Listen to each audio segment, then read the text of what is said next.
simple question for you. Sorry, first of all, what's your name and where you're from? Zeke.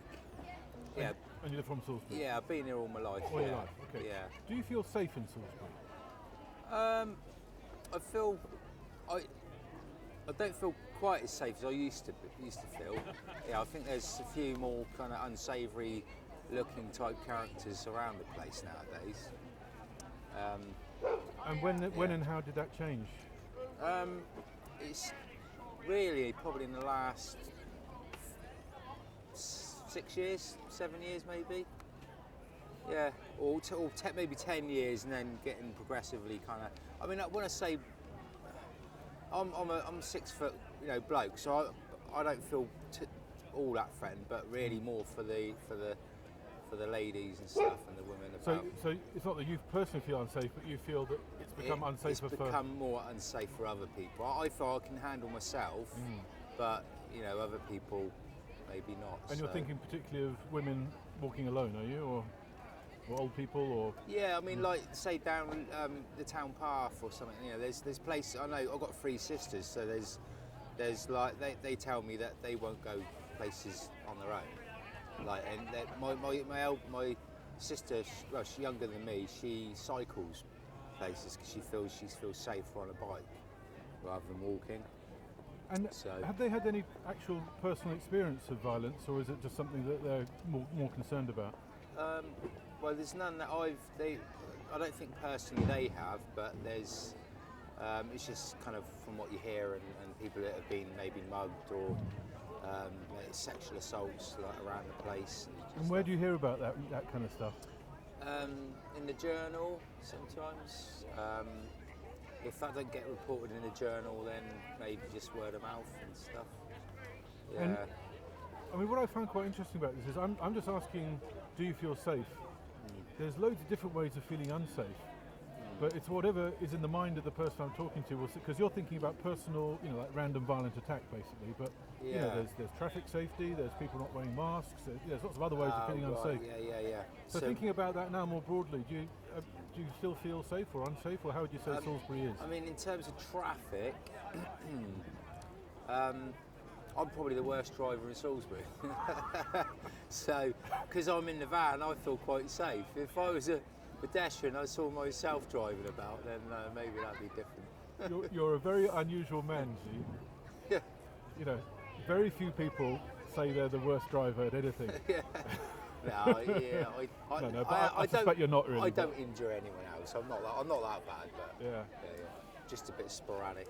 That's all. So, but otherwise, I mean, you're Salisbury born and bred, so yeah. How do you? Yeah. But you get around obviously in your van, do you? Or kind of? I'm a carpenter, so I pretty much drive.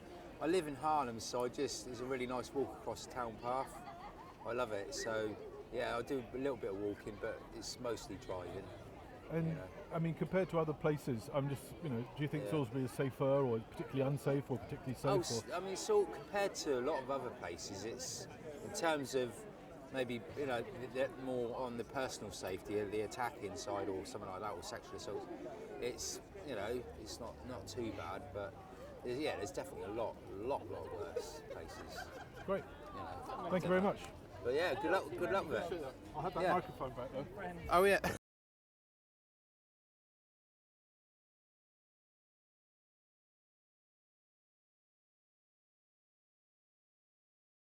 Yeah. This does involve. Is it on? Yeah. Yeah. This does involve. We started up an anti-lockdown, anti-mask, anti-pandemic kind of gatherings, and basically, actually, I shouldn't be saying this, really, should I? It's going on Facebook. It's up to you. It's entirely up to you. But basically, the private security on this market square, they're very. I think they're very arrogant, and they have harassed our group, and our freedom to protest. They've been trying to enforce government legislation that's based on fraud. So which legislation is that? The Coronavirus Act. It's based on bit fraud. Of it? What are you protesting about? Basically, the Coronavirus Act is based on the PCR tests that are basically being. There's a CT rate, cycle threshold rate, used with the PCR tests that dictate whether you have got the virus or not.